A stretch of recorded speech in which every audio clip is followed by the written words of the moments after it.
queria fazer primeiro um breve retrospecto para quem está entrando agora para nos acompanhar. Nós estamos aqui na programação do 14º Encontro Anual do Programa Na Mão Certa. Estamos aqui para falar hoje sobre avanços e desafios na questão do enfrentamento da exploração sexual de crianças e adolescentes.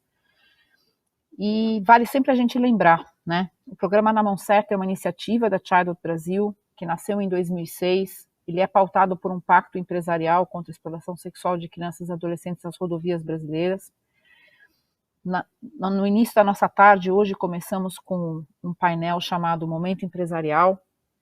Tivemos a oportunidade de ouvir a atuação de empresas nesta causa, destacando o papel das lideranças com um olhar da gestão pautada realmente para valores e princípios sustentáveis, dentre os quais a proteção de crianças e adolescentes contra violências é uma delas. E, em especial, no caso dos negócios, o olhar para a exploração sexual é fundamental.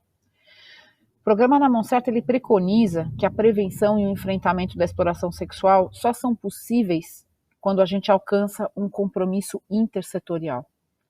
Ou seja, além das empresas e das entidades empresariais, quem tem um efetivo papel, né, nessa transformação, a gente precisa articular sempre uma atuação contínua e sistêmica com outros setores, que são o setor do Estado, do governo, a nível federal, estadual e municipal, e também a sociedade civil. Nessa perspectiva, a Childhood Brasil, em 2009, firmou um acordo de cooperação técnica com a Polícia Rodoviária Federal, e desde então a gente vem trabalhando através do Programa Na Mão Certa na cocriação de uma metodologia de enfrentamento à exploração sexual de crianças e adolescentes que é pautada num mapeamento de pontos vulneráveis. Desde então, temos trabalhado em conjunto com a PRF no sentido de qualificar esse mapeamento cada vez mais, capacitar os policiais na causa e disseminar resultados que possam promover uma verdadeira mudança intersetorial nessa questão.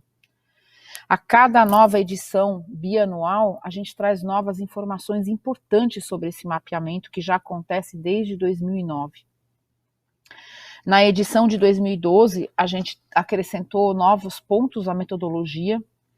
Na edição de 2013 e 2014, a gente trouxe dados sobre as vítimas e como eles se conectam com outros dados socioeconômicos nos municípios. E entre 2015 e 2016 foi o momento em que a gente parou para desenvolver um aplicativo para todo o corpo policial poder fazer esse mapeamento. Então, Mapear hoje é uma iniciativa que tem um aplicativo que os policiais podem usar para marcar os pontos. E a partir de agora, em 2017 e 2018, a gente usou já esses instrumentos, né, no nosso trabalho de mapeamento. O mapeamento é uma ferramenta valiosa, principalmente para o Programa Na Mão Certa, e que ajuda as empresas a identificarem aí rotas críticas com as suas viagens, com seus caminhoneiros. Mas, além disso, a gente tem trabalhado em parceria com a PRF no sentido de buscar uma integração cada vez maior com as redes de proteção municipais, aquelas que de fato estão ali na ponta e que podem ajudar a enfrentar essa questão nos locais onde a violação ocorre, mas mais do que isso, né? A ideia é que a gente consiga reduzir esses pontos vulneráveis cada vez mais, entendendo que se nós sabemos qual é a característica do que traz o risco, se a gente enfrentar e preventivamente esse risco, a gente consegue transformar um ponto crítico num ponto de baixo risco. Eu acho que essa é uma grande diferença.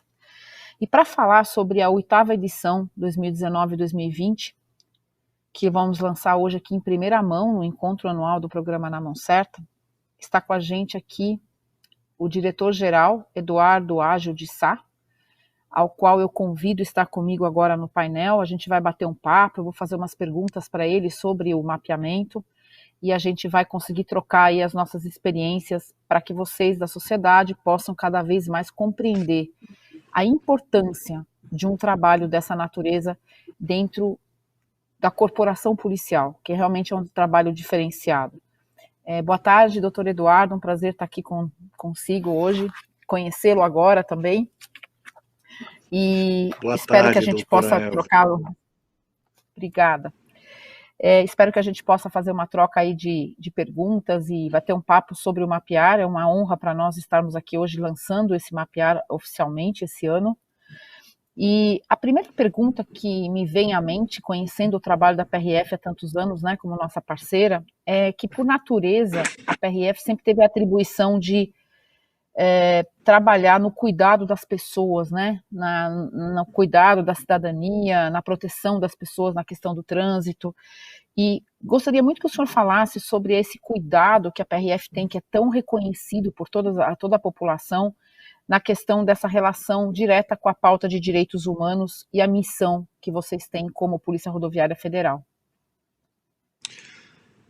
Bom, primeiro quero externar a nossa honra de participar desse evento.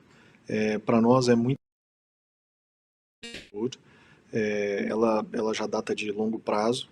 E entrando na resposta à questão, a missão da Polícia Rodoviária Federal é promover a prosperidade da nação e garantir a segurança pública e a mobilidade no Brasil. Essa é uma pauta bastante importante na medida que as rodovias federais têm um papel significativo na estruturação do nosso país, e nessa perspectiva, historicamente, a PRF tem uma atuação indissociável com a proteção de direitos humanos e na garantia dos direitos fundamentais, e também no combate aos crimes que resultam em lesão a esses direitos. Nós entendemos que uma nação próspera é uma nação que se preocupa e protege as suas crianças, seus idosos, suas famílias. É uma nação onde nós buscamos, né, promover a justiça e permitir que o Estado de Direito seja íntegro e que ele atenda a todos. E nessa perspectiva, o nosso papel é o papel de não permitir e agir de certa forma que não haja trabalho escravo ou análogo à escravidão, e que a vida como um todo seja protegida em todas as suas dimensões e perspectivas. E o combate à exploração de crianças e adolescentes inerentemente conectado a essa promoção de direitos e direitos humanos e garantias fundamentais. Isso é muito importante a gente pensar, né? E quando a gente olha para o Mapear, já chegando na 8ª edição, né, do trabalho que a gente vem fazendo aí, que análise o senhor faz desse posicionamento tão importante que a PRF tem com a evolução desse projeto ao longo dos anos? Porque eu acho que é uma mudança bastante significativa e as contribuições têm sido cada vez maiores. Então, Eva, eu acho que a gente sofreu um processo de amadurecimento bastante significativo em todo o processo. E aí a nossa parceria com a Childhood e outros parceiros estratégicos trouxe um amadurecimento da metodologia, uma capacidade da gente atuar de forma bastante efetiva nessa prevenção e nessa proteção. A parceria houve também um aporte dessa capacidade de interação com a sociedade civil e com o empresariado, para que a gente, a partir desses levantamentos, nós tivéssemos condições de implementar mudanças de fato que são externas somente ao enforcement, licenciamento, né? E também acredito que a gente, nesse processo todo, até essa 8ª edição, a gente passa por um caminho de levantamento de conscientização da sociedade e de que forma o cidadão pode ser um elo para nos auxiliar nesse combate à exploração sexual de crianças e adolescentes. Nós entendemos que essa ampliação da nossa capacidade, né, de atuar numa missão que principalmente ela é nossa, em termos do enforcement, mas essa parceria e esse projeto Mapear nos traz a possibilidade de fazer outros elos, assim como o Ministério Público do Trabalho, com o Ministério da Mulher, Família e Direitos Humanos, e permite que toda essa cadeia se enganje numa pauta tão nobre quanto a preservação das nossas crianças e o combate dioturno a esse tipo de violação ao direito fundamental dessas crianças, que é a exploração sexual delas. A gente, o histórico dessa nossa parceria, ela traz informações que validam para nós e nos dão a certeza de que a gente está no caminho certo, que essas parcerias e essa integração de capacidades, cada um na sua perspectiva, traz resultados significativos. Então eu acredito que a grande lição aprendida é que a causa é muito nobre e que a gente tem conseguido, ano após ano, reduzir os números de pontos críticos, ainda que os pontos que nós temos observado e têm sido internalizados para o nosso policiamento tenham aumentado, a gente vê um decréscimo dos números de ponto crítico ano após ano. Isso demonstra que existem menos crianças propensas à exploração, e isso demonstra que o nosso esforço tem sido válido. Trazendo aí então um pouquinho disso que você já deu um começo para a gente, né, dos dados de 2019 e 2020. Quais são os principais destaques dessa edição de 2019 e 2020 que você gostaria de trazer a público aqui para quem está nos assistindo agora, que talvez sejam os pontos mais importantes que a gente deve levar em conta sobre o mapeamento? Ótimo. Eu acho que, como destaque, a gente poderia trazer um acréscimo de 47% nos pontos vulneráveis. E aí é interessante a gente entender meio que a metodologia, ela tem por finalidade, né, a gente identificar pontos onde existe uma possível vulnerabilização e que sejam propensos à exploração. Então a gente enquadra isso em níveis de criticidade, até o último nível de criticidade, que é o nível crítico. Que houve esse acréscimo dos pontos vulneráveis, mas houve um decréscimo dos pontos críticos. E aí se a gente pegar o histórico, a gente traz lá de 2009, 2010, a gente estava conquistando na nossa malha rodoviária federal com quase 1.000 pontos críticos, e 2019 e 2020 nós estamos falando aí em 470 pontos. São 470 pontos onde foram identificados uma série de quesitos que trazem um nível de atenção muito maior nosso, para que ali a gente não venha identificar uma exploração de criança ou adolescente. Que bom, essa é uma ótima notícia. Realmente a redução de pontos críticos é um trabalho que realmente vem sendo muito bem realizado pela Polícia Rodoviária Federal, que tem priorizado a atuação nesses locais, né, que são mapeados, e aí, consequentemente, conseguindo fazer com que eles deixem de ser críticos e realmente busquem uma solução. Quais são os pontos os pontos vulneráveis, pelas suas características, não são pontos de efetiva ocorrência de exploração sexual, né? Acho que esse é um ponto super importante para a gente lembrar e deixar claro para quem está nos assistindo. Ponto vulnerável não é ponto de exploração sexual. Acho que é importante falar dessa diferença. Então, esse é um ponto bastante central. Os pontos vulneráveis e os pontos críticos e todos os níveis de risco que existem ali, eles na verdade evidenciam uma série de aspectos que são levados em consideração no levantamento, que podem privilegiar a exploração de crianças nesses locais. Isso permite que a gente adote medidas preventivas e impeça que nesses locais de fato ocorra essa exploração. Então, esses aspectos, e isso compõe a metodologia do levantamento, né, que trabalhando em conjunto com a Childhood, nós chegamos a elementos, né, que trazem aspectos bastante objetivos, que nos permitem, de forma objetiva e agora através de um aplicativo, levantar esses elementos e trazer para o bojo do nosso estudo e do nosso planejamento de prevenção ações direcionadas a esses locais. Perfeito. O levantamento também mostrou, nesse novo levantamento, né, que tivemos uma estabilidade, como você falou, na questão dos pontos críticos em relação ao biênio anterior, só 0,5%, mas uma redução muito grande em relação a 2019. A gente já avaliou que isso é uma questão super positiva, né? Mas que outros recortes a gente poderia trazer aqui para quem está nos assistindo sobre uma forma de análise disso? Quais são os destaques, por exemplo, por estado? Quais são os estados hoje que ainda apresentam, né, o maior número possível de pontos vulneráveis?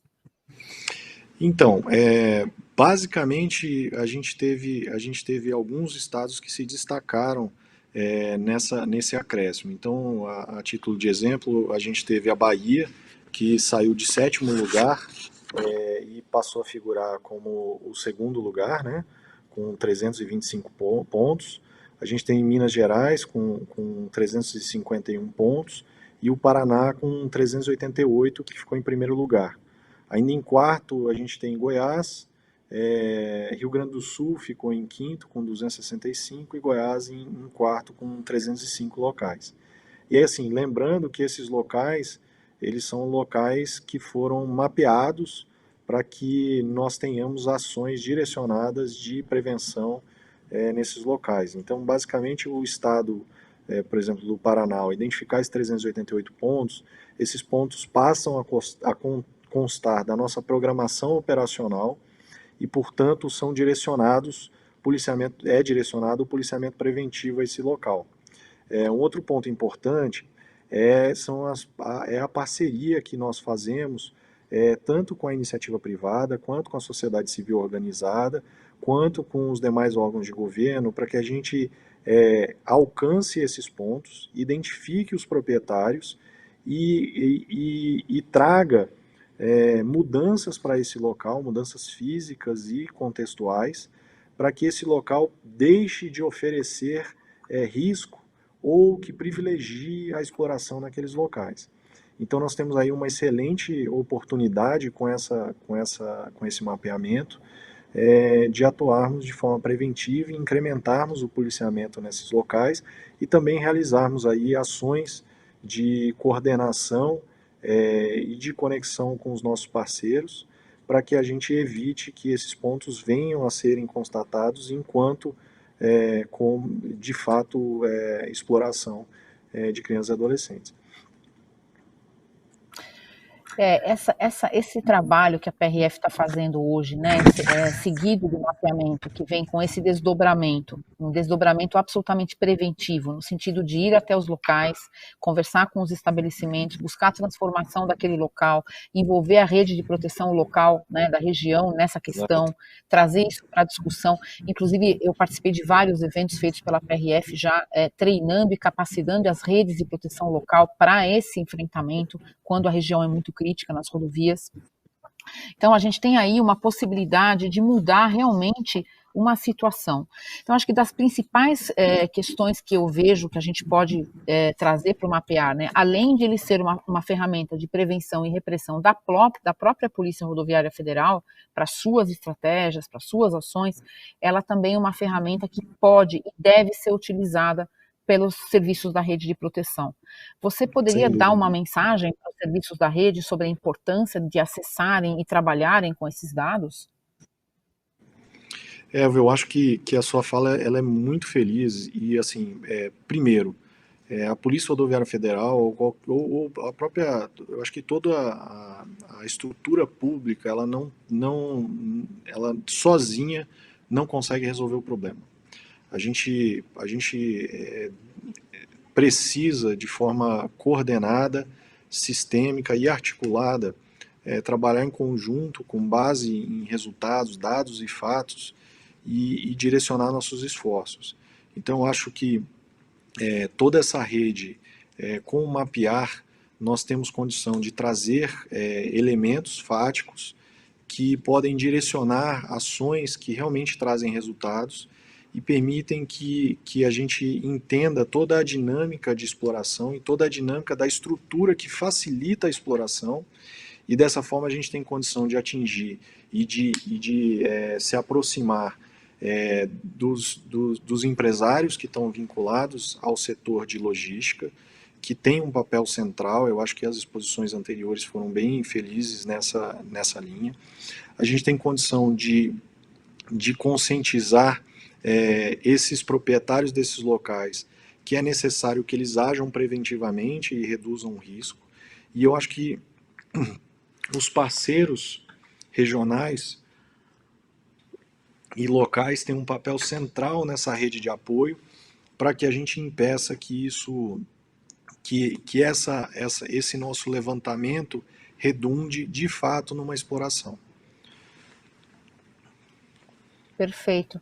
É muito bacana a gente falar sobre isso, viu, doutor Eduardo, porque a gente tem buscado realmente muito a questão, né, de aproximação, de nós fazermos novas parcerias intersetoriais, trazendo aí parceiros realmente. A gente vai começar agora um trabalho na BR-153 com a concessão da Transbrasiliana, em parceria com a PRF, no sentido realmente de tentar uma metodologia nova de enfrentamento, envolvendo parceiros do território, do trecho mesmo, e eu acho que a gente está começando a avançar muito nessa questão, né? Então, acho que essas são coisas muito importantes que fazem com que o mapear possa ganhar asas. Um outro ponto que a gente também falou várias vezes já é a questão, até está nas nossas publicações, sobre a questão, né, do desdobramento para as polícias rodoviárias estaduais. Qual é a Exato. mensagem que a gente pode deixar aqui sobre a disposição da PRF em estar compartilhando dessa metodologia com os estados, para que a gente possa avançar nesse mapeamento em outros trechos que as rodovias federais não alcançam, né? E a violação está lá também. Eu acho que a gente tem dois pontos aí. Primeiro, as boas iniciativas elas precisam ser compartilhadas. A gente não ganha nada em mantê-las somente adstritas a nós, né? O outro ponto muito importante é o seguinte: o Brasil ele é um país eminentemente rodoviário. Grande parte desses pontos, onde existem aspectos que trazem, que são propícios à exploração de crianças e adolescentes, exploração sexual, eles estão em locais onde há aglomeração, onde há parada de transportadores, de caminhoneiros e assim por diante. E o Brasil, basicamente, 92% do transporte de pessoas do Brasil se dá por rodovias. A gente está falando em 65% do PIB do país por rodovias. E é natural que seja muito importante essa expansão das rodovias federais para as rodovias estaduais, para que a gente torne o modal rodoviário um modal cada vez mais seguro e cada vez menos exposto à facilitação de práticas criminosas de violação a direitos fundamentais e direitos humanos. Então, quando a gente fala da prosperidade do país, quando a gente fala de acesso ao Estado de Direito, quando a gente fala da promoção dos direitos humanos, a gente fala dessa promoção de forma equânime por todo o território. Então, por exemplo, no Mapear, a gente faz alguns estudos relacionados à região do país, onde existe uma maior exposição, onde existe uma menor exposição, e isso traz para a gente várias lições. A primeira é que a gente precisa combater isso não só nas rodovias federais, mas nas rodovias estaduais e em qualquer lugar da nação que isso ocorra. Então, eu acho que aí a gente pode falar de expectativas para o próximo mapear. Eu já adianto que eu conversei com o secretário nacional de Segurança Pública, o Coronel Paim, e pretendo fazer uma série de conversas e aí junto com os nossos parceiros, Childhood, Brasil, MPT e também o Ministério da Família, Mulher e Direitos Humanos, para que a gente amplie essas ações e a gente alcance inclusive os crimes conexos. Quando a gente está falando de exploração sexual de crianças e adolescentes, a gente também está falando de rapto, a gente está falando de crianças desaparecidas, a gente está falando de uma série de outros crimes que são conexos a esses e que, portanto, devem ser combatidos com igual vigor por todo o país. Então a ideia é participar e integrar com as polícias estaduais, para que a gente tenha uma ação coordenada e bastante equânime por todo o país. É lógico que esse primeiro esforço, ele talvez, espero que alcance todo o país, mas eu acho que o que a gente conseguir agregar para dentro do mapear, eu acho que é um ganho significativo e nos permitirá avanços nessa seara que é tão importante e tão fundamental. Que boa notícia. Fiquei muito feliz de saber desse movimento que você está fazendo. Realmente é um movimento muito esperado, né? Há muitos anos a gente vem buscando aí conversas com alguns estados.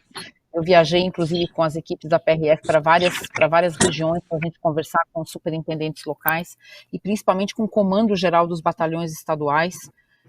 Como Sim. é uma coisa localizada e tem toda uma decisão local, né? Então tem todo um trabalho aí de articulação importante para a gente fazer, mas que liderado por você, com apoio com certeza dos seus parceiros, a Child com certeza está nesse apoio, o Ministério Público do Trabalho tenho certeza que também estará junto, o Ministério da Mulher, Família e Direitos Humanos, sem dúvida, tem total interesse também nesse movimento.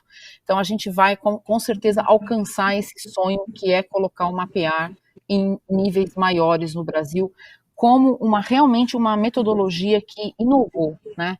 O mapear é uma metodologia tão diferenciada que até em outros países onde ela foi apresentada, né, inclusive já foi convidada, foram feitos convites até para apresentações no Comitê de Segurança da ONU, porque é uma metodologia que não é comum, nenhum outro país tem esse trabalho, então acho que é uma coisa que a gente precisa realmente começar a trazer para todos os estados e todas as localidades. Bom, a nossa conversa aqui daqui a pouquinho está chegando ao fim, mas eu queria colocar mais 2 pontos para você que eu acho que são muito importantes. O primeiro deles é, além das inovações que você disse que está propondo de pensar nessas parcerias para os estados, que outras inovações a gente pode estar pensando para o próprio mapear enquanto mapeamento e eventualmente até conectando com esses outros crimes que você disse que estão conexos. A gente tem falado muito sobre tráfico de pessoas, né? Inclusive Sim. existe aí uma forte conexão com essa violação também. Então, como é que a gente pode o que a gente pode estar pensando aí para 2021, 2022, no próximo biênio, em termos de novidades aí para o mapear? Então, a primeira eu acho que é a expansão do escopo do mapear. Eu acho que, Eva, você foi muito feliz em trazer essa conexão com os estados, as rodovias federais, as rodovias estaduais. Eu acho que é algo que a gente precisa empreender esforços para que a gente consiga fazer o máximo dessa expansão. Há também, lógico, a capacidade da gente envolver mais tecnologia e pensar em alguns avanços para que a gente combata também os crimes conexos, e aí a gente fala de trabalho escravo, a gente fala de tráfico de pessoas, a gente fala da identificação de desaparecidos, e nisso a tecnologia ela nos permite um ganho significativo e de escala para que a gente produza mais e melhores resultados. Então, nessa perspectiva, eu acho que o mapear do ano que vem, ele traz, ele pode a gente pode pensar numa tentativa de ampliação dessa política pública, a instituição de uma política pública de Estado, que tenha por finalidade reduzir em todo o território nacional os pontos vulneráveis para que esses tipos de crimes de violação aos direitos humanos ocorram. E aí eu trago aqui a nossa total e restrita abertura para a participação de todo o sistema de segurança pública do país, da iniciativa privada e da sociedade civil, para que a gente possa, de repente, discutir e implementar expansões para o modelo que, como você disse, é um modelo inovador e, ao mesmo tempo, é um modelo relativamente simples, na perspectiva que a estrutura teórica dele vamos identificar se existe risco e nos locais de risco nós vamos empreender esforços para reduzir o risco desses locais. E reduzindo o risco a gente reduz a exposição, e reduzindo a exposição nós reduzimos de fato a violação aos direitos fundamentais dessas crianças. Eu acho que nós temos aí, e eu tenho discutido e fiz algumas reuniões com a ministra Damares, sobre a possibilidade de nós expandirmos e evitarmos lá na gênese, por exemplo, o tráfico de pessoas e iniciarmos trabalhos nos hubs, né, por exemplo, nas rodoviárias, impedindo que, por exemplo, as crianças sejam movimentadas de um estado para o outro nesse meio de transporte público. Então, eu acho que a gente tem condição de fazer uma série de agregações ao mapear do ano que vem, e continuar com essa nosso intuito, né, que tá no DNA da PRF, está no DNA da Childhood, de proteção da criança e adolescente. E aí, assim, eu queria só trazer um ponto.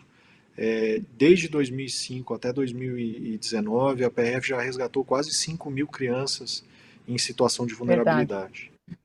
A gente está falando em 5 mil vidas de 5 mil pessoas indefesas que foram retiradas de situações de vulnerabilidade. Para nós, isso é muito sensível. Eu sou o pai de uma menininha de 3 anos e quando eu falo disso, assim, eu fico bastante emocionado porque olhando ali, eu penso nessas outras crianças. E para nós assim, é uma oportunidade de vida poder trabalhar com esse tipo de causa. Olha, eu fico muito feliz de ouvir isso.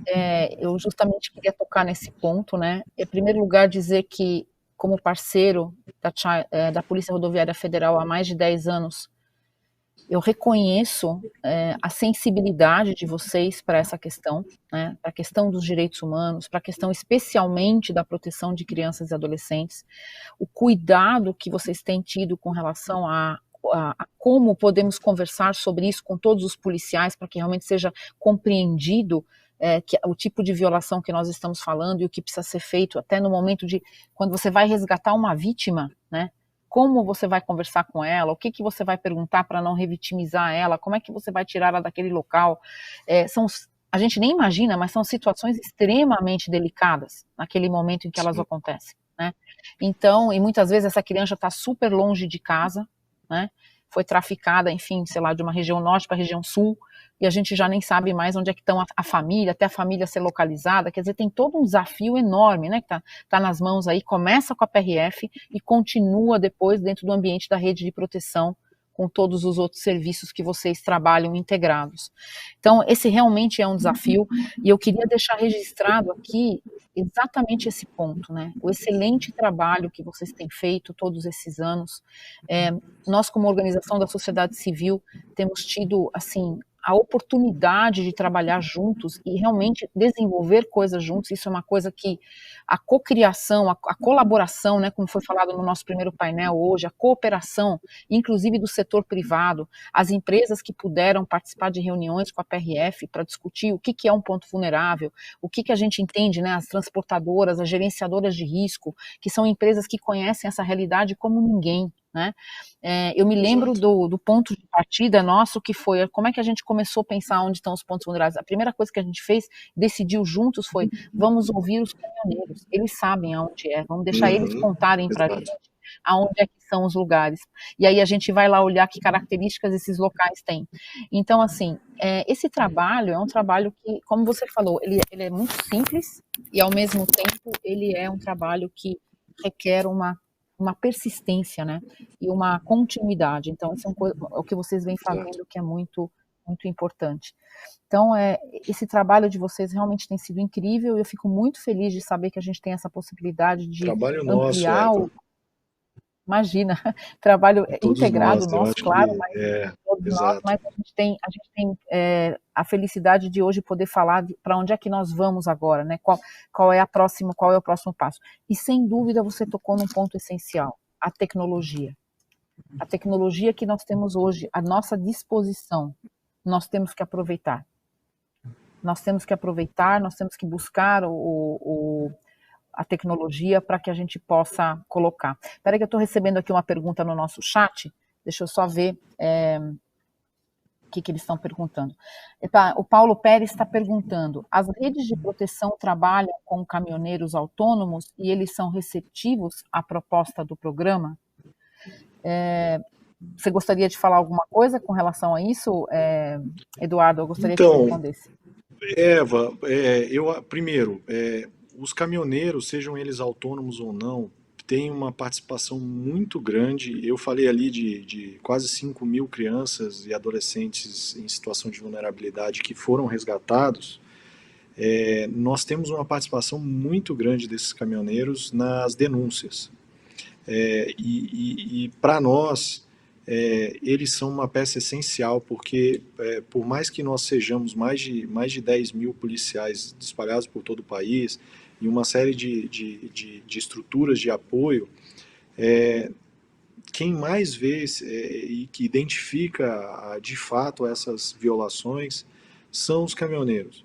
Então, assim, a gente tem notado uma receptividade grande, grande parte dessas denúncias, elas acabam chegando, tanto pelo Disque 100, quanto direto para o 191. A gente tem trabalhado numa melhoria significativa dos canais de comunicação da PRF com o caminhoneiro. Então a gente está trabalhando num aplicativo de balcão único para que o caminhoneiro consiga fazer, por exemplo, uma denúncia georreferenciada direto para a gente. Isso vai permitir que a gente tenha uma atuação muito mais cirúrgica. Isso vai permitir, por exemplo, que ele compartilhe fotos, vídeos, o geoposicionamento, tudo de forma anônima conosco. E esse engajamento ele é muito importante. O que eu tenho a dizer em relação aos caminhoneiros, eles são grandes parceiros nossos, têm nos ajudado, boa parte deles tem combatido esse crime e tem feito denúncias. É lógico que uma pequena parte acaba sucumbindo a esse tipo de crime, mas a gente não pode de forma alguma generalizar, e a gente precisa mostrar que realmente tem muita gente boa nesse país e muita gente com vontade de promover o bem e impedir que esse tipo de prática criminosa ocorra.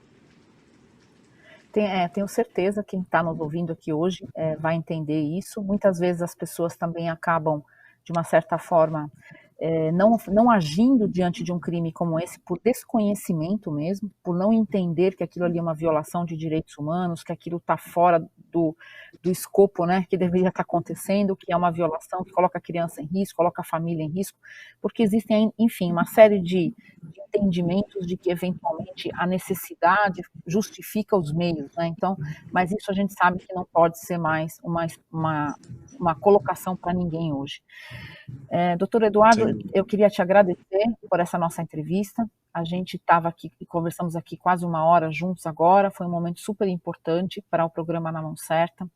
Muito importante para as empresas que estão conosco o ano inteiro trabalhando justamente na educação desses caminhoneiros, na sensibilização deles para que se tornem agentes de proteção. No nosso próximo painel, a gente inclusive vai discutir a importância das denúncias nas rodovias, como essas denúncias acontecem no Disque 100, como elas acontecem no 191 hoje, qual é a importância desse papel, né, desse movimento integrado entre sociedade civil, serviços públicos e a segurança das crianças nessas rodovias. Então, acho que a gente está aí num caminho de construção conjunta que está sempre avançando. Então, que a gente possa, no ano que vem, né, no final do ano, trazer mais novidades aí para quem está nos assistindo, dizendo, puxa, a gente falou tanto sobre isso no ano passado, que nós estaríamos ali, estaríamos aqui, conseguimos avançar, estamos hoje trazendo mais novidades, porque eu acho que é isso que faz com que a gente consiga o apoio, né, das empresas, o apoio da sociedade civil, para continuar nesse movimento que a gente vem fazendo. Queria agradecer muito, eu acabei de entrevistar aqui o diretor-geral da PRF, Eduardo Aggio de Sá. Nós falamos sobre o novo mapear, a edição 2019-2020.